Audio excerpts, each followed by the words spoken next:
time to engage.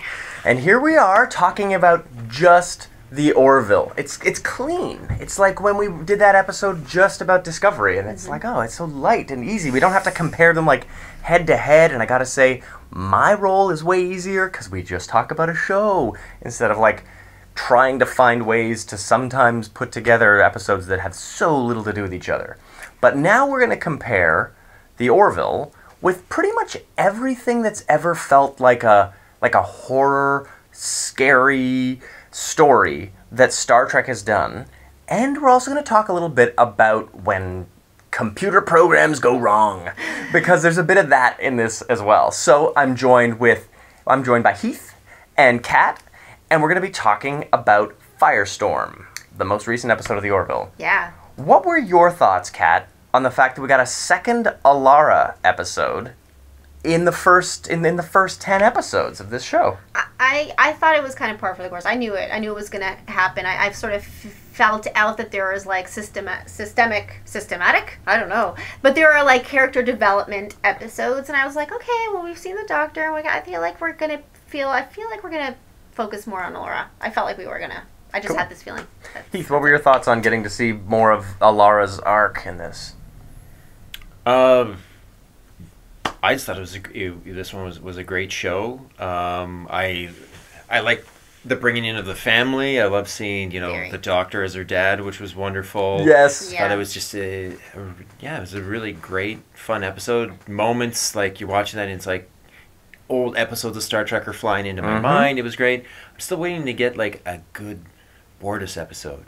Right? There was that wonderful episode where he and Clayton had to make that decision about their baby. And I feel like we haven't gone back into their relationship, but it's been bubbling under. Yeah. So hopefully we get that before the end of the season. There's 2 more episodes left because the 13th episode has been slid into season 2. So we've only got 2 more episodes of the Orville left. And then when the Orville's up, Star Trek Discovery's back. So, we got something to keep watching, which is great. Now, you mentioned the Doctor. This is Robert Picardo from Voyager having his cameo. And there are people saying, oh, this is the first cameo of someone from Star Trek. No. Forgetting that Brian Thompson's in, like, all Star Trek.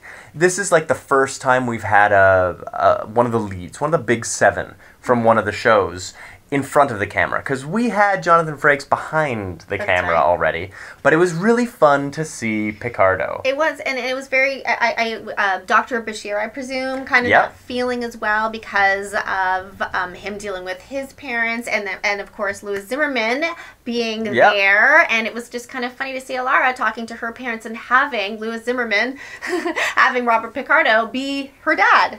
And I thought it was particularly neat because there was a Voyager episode called The Darkling that is another one of these machine goes off the rails, and it was very much a Picardo-centric episode. It was this computer program, the Helpful Doctor, because of some work done in the holodeck, goes totally off the rails and becomes a murdering psychopath doctor, which is interesting because Finn became that in this episode. So there were like a lot of things bubbling under. And horror elements in Star Trek go back to like Cat's Paw in the original series. Ooh. So we've got like a long stretch of stuff that we want to talk about scary in Star Trek. Computer?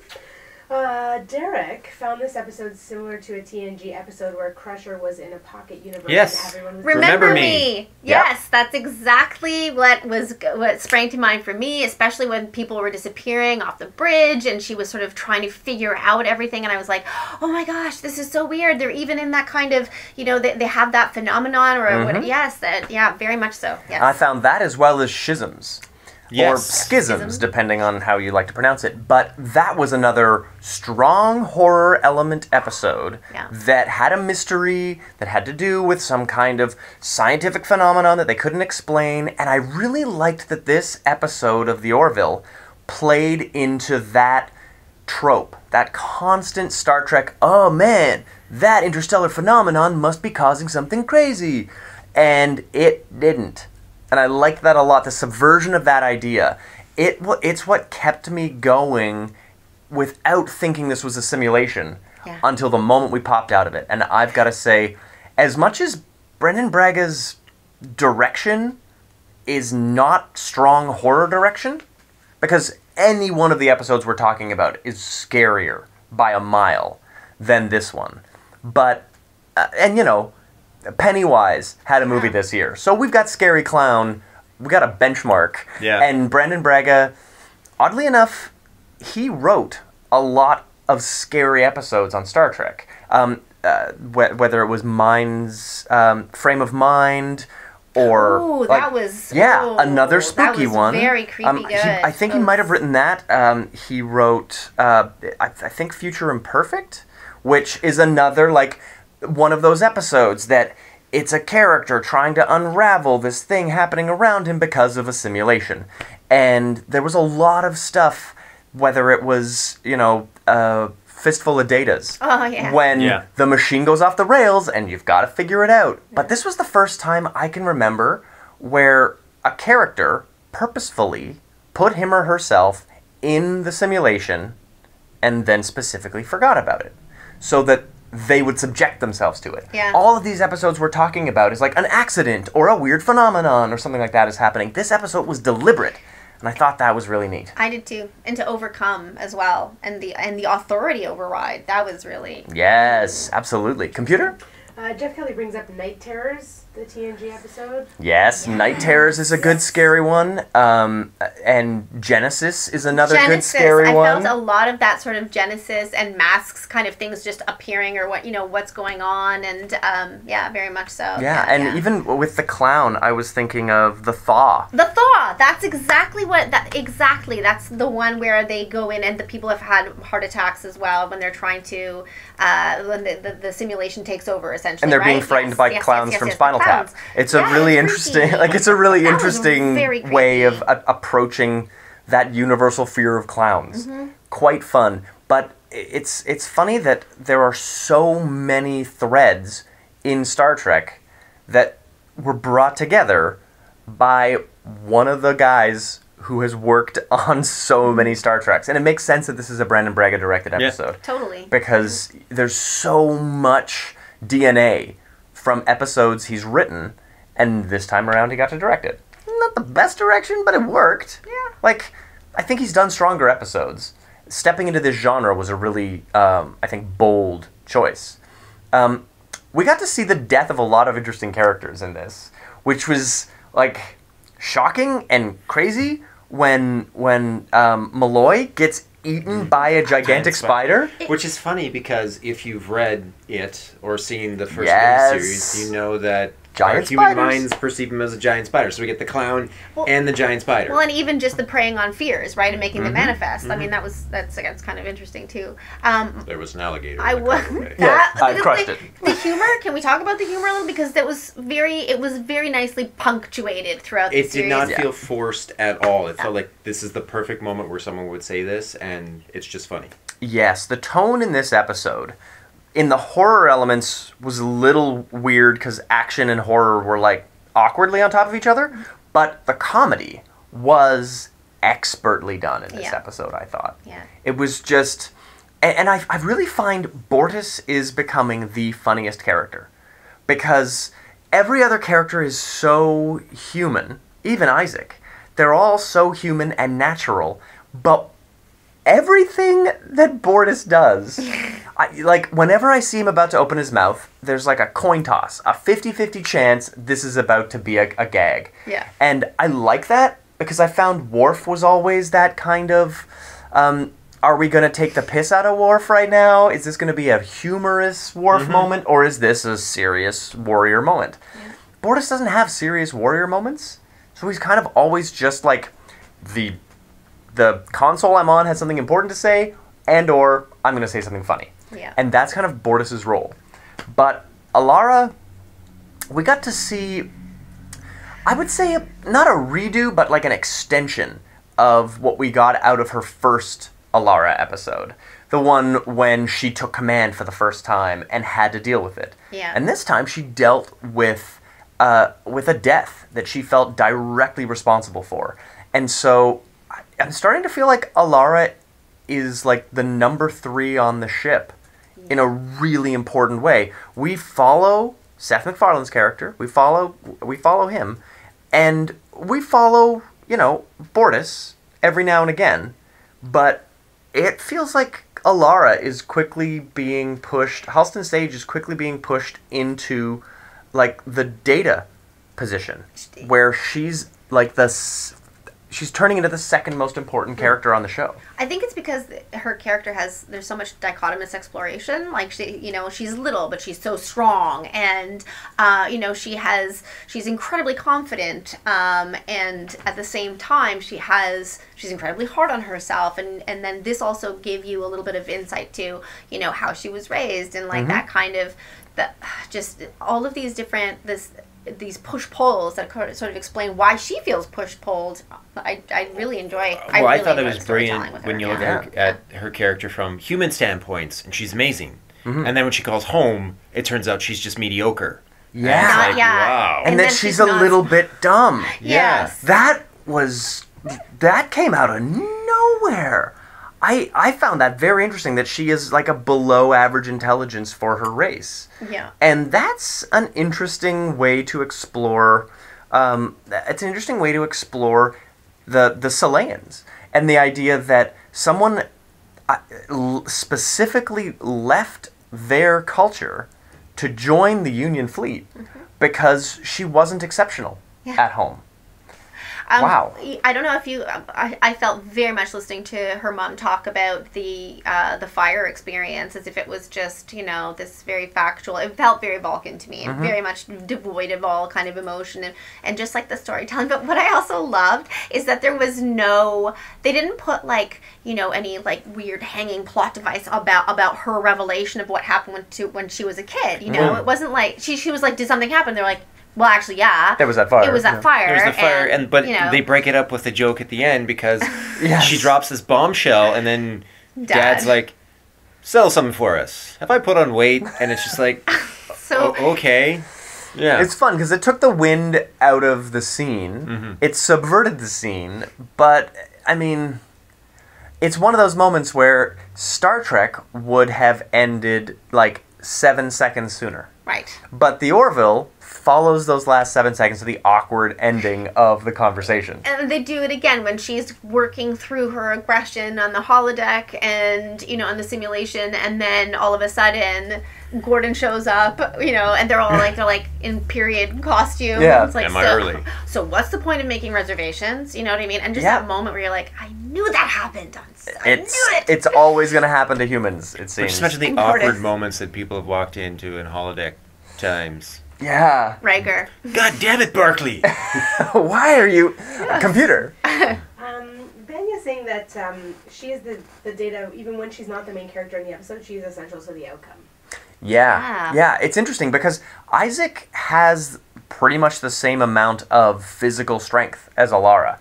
And it was interesting that engineering called for Alara to go down there and not Isaac. I don't know if that's because they assumed Isaac's computational brain might be necessary to get them out of this tough spot, and if we had Alara down here, we'd be able to solve it. But one way or another, Alara was the one called down to engineering. Yeah, I mean, she was also... I mean, it's kind of her job, right? Because of She's security. security. Yeah, exactly. So, but I mean, yeah. Computer? Jeff's saying that he thinks most of the characters are developing nicely, except for Lamar and Gordon. Yeah, Gordon, I feel like, is kind of stagnated, and he's stagnated in that sort of I'm the captain's best buddy position. And I don't know what else they're going to do with him, because he hasn't changed a bit. He hasn't gone through a Gordon episode yet since the beginning. Might. I mean, they've brought people into focus. Lamar had his experience with the social media. I can't remember that one in terms of, but he was majority rule, right? But that was more, him being in the hot seat and kind of reacting to it, and it was more, it was more a device, really, right? It wasn't, and that wasn't a there was the particularly behind the enemy strong lines one with the cabin. That's right. The Krill episode with Gordon. Yeah, that was really where Gordon had the chance to be explored more, and he was just the comedic end making of Avis rental jokes. Yeah, it was just jokes. And when Lamar had an episode all to himself, we got to see sort of the actor's upper limit for holding a scene and holding down an episode. And, you know, hopefully he goes the way of an actor like Grace Park, where she wasn't particularly strong at the beginning of Battlestar Galactica. Right. And by the end of it, she had been challenged and really grew as an actor. And hopefully we see that out of Jay Lee as well, because he hasn't done a ton of stuff. In fact, he got this because he was the assistant, I think, for Seth MacFarlane. They became friends, and Seth MacFarlane was like, you know what? You have the skills to do this. I'm going to put you in this position. I'm going to give you this role. Just and befriend Seth MacFarlane. Right? Just be buds with Seth. Come on, Problem man. solved. And so I'd like to get now into what you were mentioning. The fact that there was, I think, Section 38 or Code 38 or Code 18. Code 18? No, it was 38. 38? It was 38. Something 8, where he was able to override the captain. And I find that very interesting because historically on Star Trek, that's been something the Doctor could do. Right. The Doctor could declare someone unfit, and in fact, it was a really neat thing in the Doomsday Machine to watch the way that Spock and McCoy dealt with Decker to try to figure out how to get Captain Kirk back in charge of the Enterprise, and a lot of it was playing with, if you make this choice, you'll be declared unfit for duty, and then you're kicked out of the captain's chair. And so the Doctor has always been able to do that. Right. And we've even played with in the Orville, when she tried to get Finn to declare her unfit for duty. And Alara has tried to go over the captain and over herself in the past. But this Order 38 was interesting. I think it's interesting. I thought it was pretty funny when Ed Mercer was like, oh, you know, well, it's, of course, in times of drunkenness or whatever, you know, and downplayed it. But, I mean, I kind of understand it in terms of having I feel like it's a loophole, a secondary loophole, and she was super intelligent. And initially, it looks like she sabotaged herself again, or potentially, you know. Yeah. But really, you know, I don't know. I thought it was kind of neat the way she sort of did that in order to overcome and to prove to herself that she actually could do this. Yeah, and clearly the safeties were off. Yeah. In the simulator, if it even has safeties, because she was getting chopped up and bleeding, and the idea that she insisted that she do this and that no one could pull her out was very interesting. Because anytime this has happened on Star Trek, it's been an accident or a malfunction. And so it was really interesting to see it done as a choice. I like their holodeck too, because if I recall, in the center of the room, there's a large, metal circle that seems like it could move and it could rotate. And then when they show her running, if it's just a room, I always wonder, it's like, okay, well, if they're skiing down a mountain, how the hell do they never move? Yeah. And I've always always wondered, if you have two people on a holodeck and each one starts walking in the opposite direction, eventually one of them will hit a wall. And how much light do you need to put in between two people so that they can't hear each other? Because if they've walked away from each other and they're like, I've walked to Arkansas, why can I still hear you? It's you know? the Sherlock Holmes episode. You know, it's like, they'll never even know. Yeah. They're in the corner staring at a wall. And it's interesting that obviously the simulator creates smells. Right. And textures. Because Alara does not have the faintest idea she's in a simulation. Unlike Riker, when he's trying to figure out what's going wrong with this 16 years from now version of the future. When he's like, there's an error there, there's a problem there. Little things that made him realize this is a complete falsehood. And then, you know, the double layer of it being a Romulan scheme and then just being like a wacky alien. That was crazy, awesome. That was a really good one. Still one of my favorites. Yeah. It was really interesting. Well, and there were really neat moments in this episode that also reminded me of Where No One Has Gone Before. Specifically when Palicki opens the door to her quarters, walks in, and falls off into nothing. It is such a shade of Picard stepping out to that door and almost falling off into the darkness. It was really cool to see little moments like that, and because that time it was the Enterprise is in a spooky, weird phenomenon. Again, not choice, it was not a simulation that was programmed to be that way. And another really great thing that made me think, oh, well, we're just doing that again, and took me completely off the scent of it being a simulation. It was really, really smartly done as a meta Star Trek themes and tropes episode. I even loved when they all walked into the doctor's office and said, if it's not something wrong with the ship, it must be something wrong with us. And so they were taking those logical courses of action, and again, it just throws you again. You're like, okay, then that must be it. Oh, good, they're on it. It's not like the other episodes, they're in control. They're going to find it. Yeah, it was believable. It was believable competence porn. Because Star Trek has always been competence porn. People who are so good at solving a problem, and we're going to watch them solve it. And I feel like this episode, it stumped everyone. Yeah. Because there was no logic to it. Because it was built in off of fears that could not be explained, because it was all a mad simulation from all of her companions. Yeah. And it was neat at the end to get to see that this came from Bortus, and that came from Ed, and all of the characters that had their own fears, and that, hobo clowns are the most dangerous because they're hungry. That's right. That's right. I enjoyed that immensely. It was great. It was really great. The one thing that I found a little bit kind of was when, again, Captain was like, okay, do you remember coming back afterwards? And I was like, please tell me this isn't like and then they woke up or something weird, or she just like drank something and forgot, or you know what I mean? Well, before everything was, explained. But it was, that was the one thing. But I also thought it was very clever because the mind wipe, the memory, like, oh yeah, of course, that makes so much sense. She wouldn't want to, because she needs to overcome it, and she can't have any indication that it's a simulation.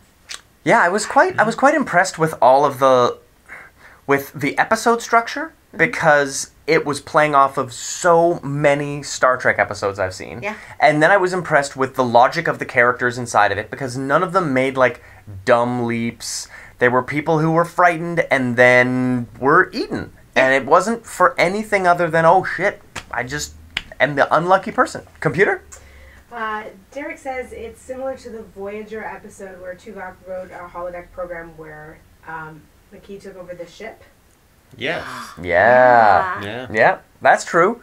And again, Derek, you're right. There's so many precedents in the history of Star Trek that made this episode feel like it was very steeped in Star Trek DNA. Mm-hmm. And the only problem I had with it was the kind of bad horror direction. Yeah. Because Star Trek has been scary. Even Cat's Paw is better horror, and that's from the 60s, than this episode was. And for an episode that was, like, from the trailers and the teasers, they were talking about how it's, like, the most intense, scary episode of... And, we did, bringing it to Discovery, we did have a pretty scary, the halls are dark, we're making a run for it version, and that was episode 3 of Star Trek Discovery. Okay. And all the rooms were blue. This time they were all orange. So it had a neat Discovery connective tissue to it, but I gotta say, Discovery did scary better. But again, Discovery also dropped F-bombs and took it in a body gore direction, and I got to watch this with my 7-year-old. And she loved the movie, Mom. I think too, like when you look at in terms of lighting, like what Discovery does with their lighting on set is so much different than what Orville does. So when the lighting switched to the scary effect in the Orville, we're already 3/4 into it, so there's a quarter left, and it's going to get wrapped up, and it was pretty much just blacks and orange and reds in there. So and not a lot of shadow. Mm-hmm. I mean, Discovery's not afraid of shape and shadow in the face, but in order to have the Star Trek The Next Generation bright studio look, the Orville evenly lights almost everything.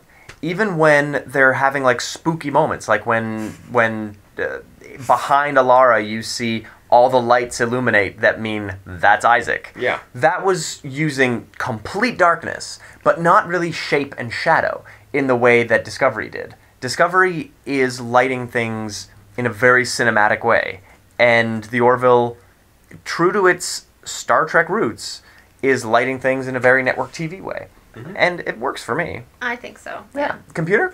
Vanya was a little annoyed that Dr. Finn was the crazy person again. Even though it was not actually her, it was still frustrating. That is a fair point. I felt like I did have that moment where I was like, why are they taking the good doctor on a ride? Like, what's up with her? She was like weird sex pot last week, and then, I'm like, can we just not get back to her awesome, like, superhero roots? Like, hello. But the fear of doctors, and I liked how they got into it, because the main reason why people are like, it doesn't hurt that bad, because I don't want to see a doctor. I don't want to go to a doctor. It's going to be bad news, and who knows what they're going to do to me. It's true. And also it made sense that she would have, I think we're tied to how she's being portrayed because of where we are, but I think in their world they don't really care. I mean, it's just a fear of doctors, I feel like whoever the doctor Penny is probably really enjoying getting to play these neat characters, because the character she played under the influence of Darulio was not really Finn. No. And then the character she got to play in this simulation was not really Finn.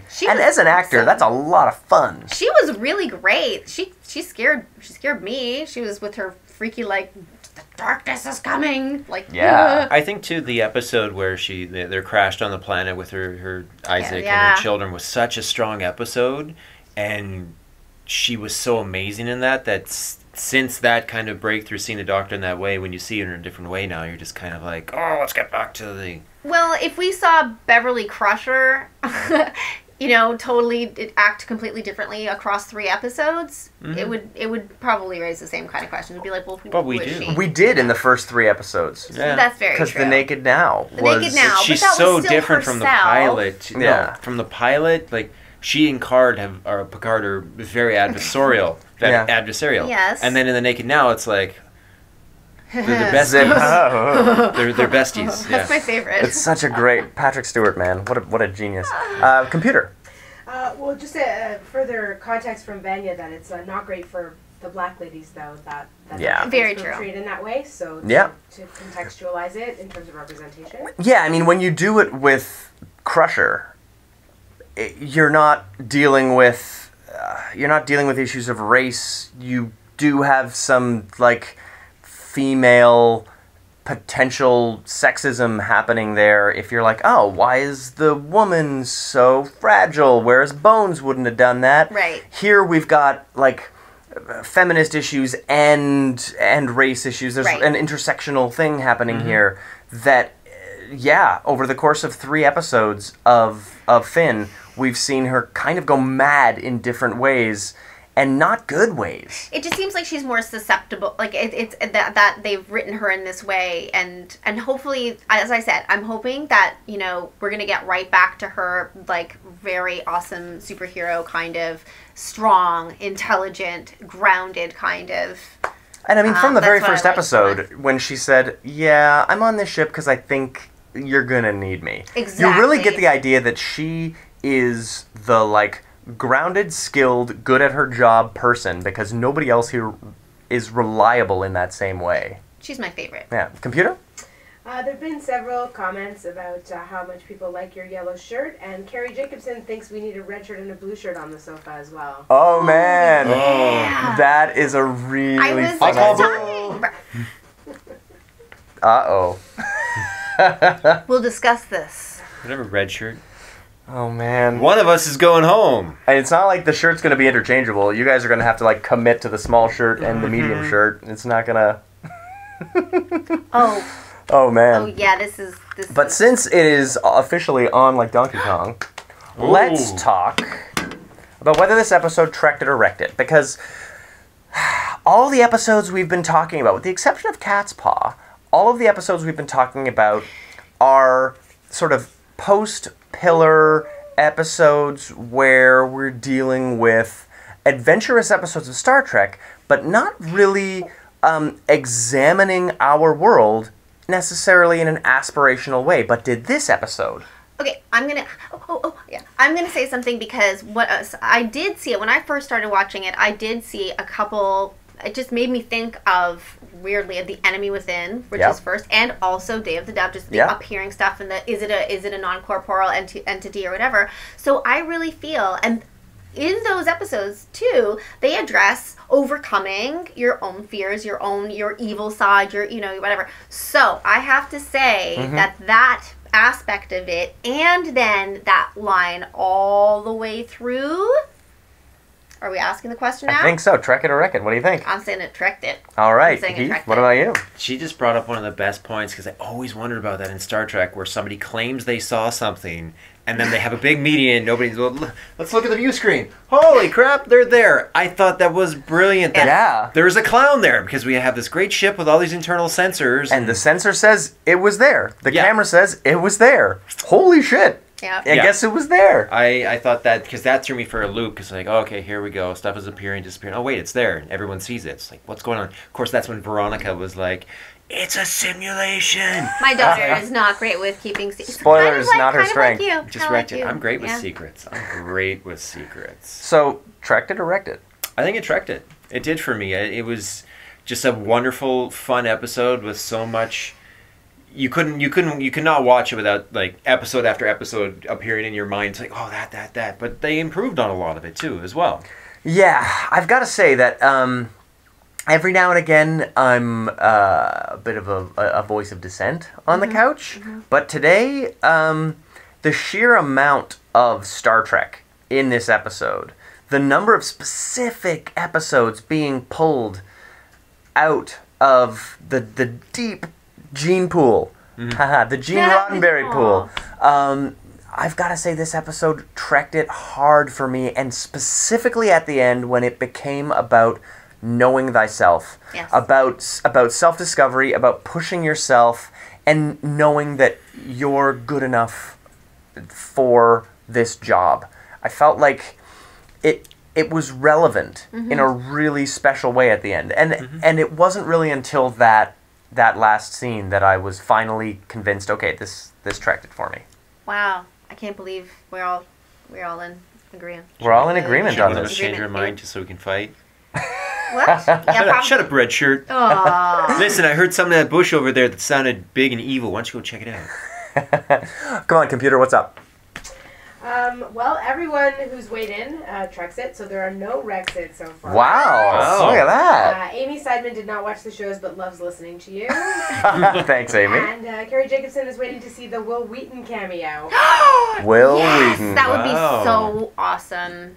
Yeah. The great thing about the show is that I feel like now that it's got a second season, the Orville is going to be a show that people know what it's about, what to expect. I think people like George Takei, people Barkley. who... Yeah, exactly. How Well, great look would that at be? Patrick Stewart and Seth MacFarlane are like this. Yeah. And I found myself thinking, what is Patrick Stewart going to be? Is he going to be a villain? I was picturing him as like this, like complete like player admiral who like shows up and like just loving the ladies and That would be remarkably entertaining. because you know he's going to be there. It's just a matter of time Yeah. until this show winds up collecting in the way that like Stargate SG-1. Everybody from every canceled sci-fi show got onto Stargate Yeah. SG-1 at one point or another, and that's why that show lasted as long as it did. Because it's like, oh look, Kaylee's on the show Oh, now, God. and they just kept on going. And even Connor Trenier from Enterprise was on there. Like, That's it right. didn't matter what the was canceled it, show was. Farscape? Farscape, the guy from Farscape, Yeah. Ben Bowder? Something like that? I don't I know. can't remember his name now, but he became a major player on that show. In fact, two people from Farscape did.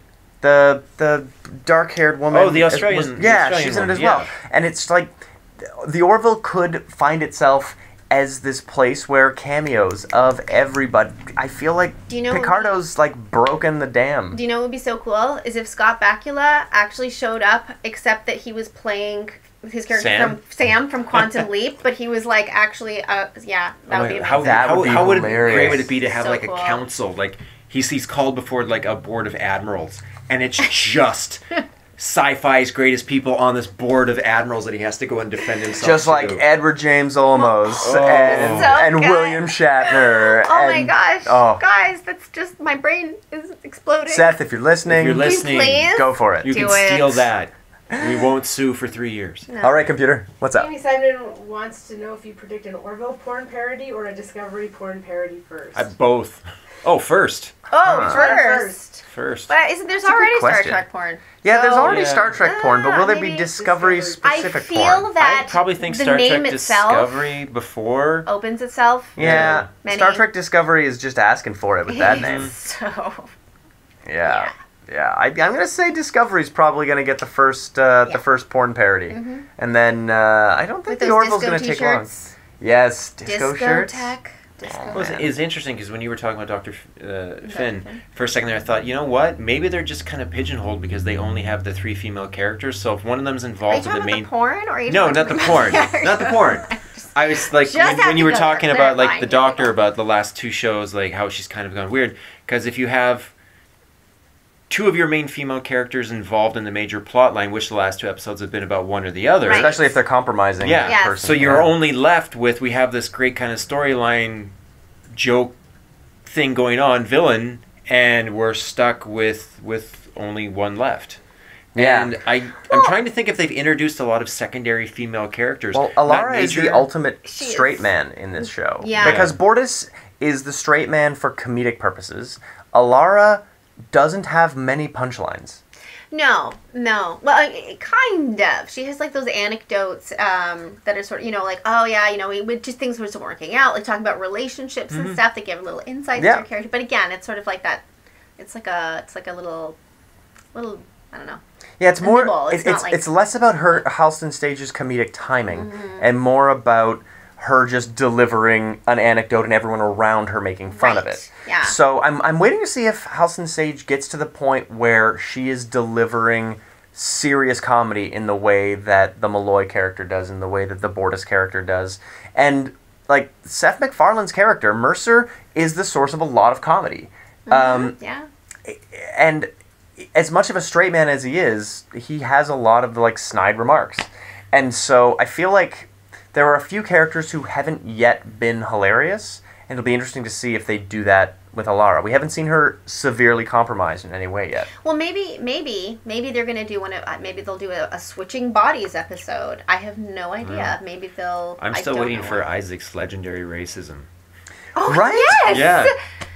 That's Dude, just you're a bit of a legendary drop ball. racist. Yeah. It's like, Bit of a dropped ball. I mean, Yeah. he insults everyone with a certain amount of regularity. right.